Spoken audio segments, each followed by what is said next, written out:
Welcome to Pindar Poetry. We hope you learned something new. In this video, I will compare TradingView buy or sell indicators.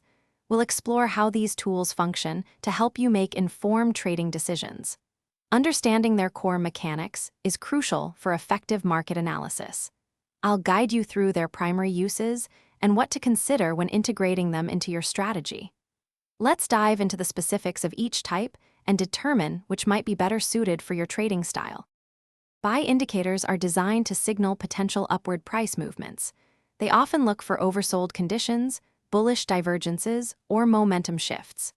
For example, a relative strength index below 30 might suggest an asset is oversold, indicating a potential buying opportunity.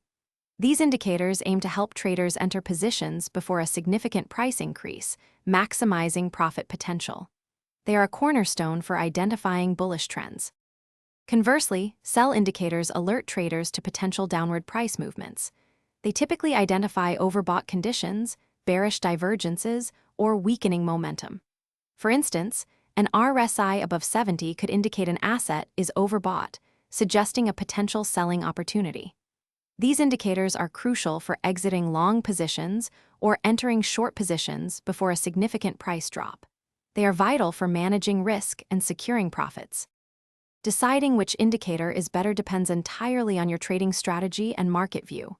Some traders prefer a combination, using a buy indicator to enter and a sell indicator to exit. Others might focus on one type for specific market conditions. It's essential to backtest and understand how each indicator performs across different assets and timeframes.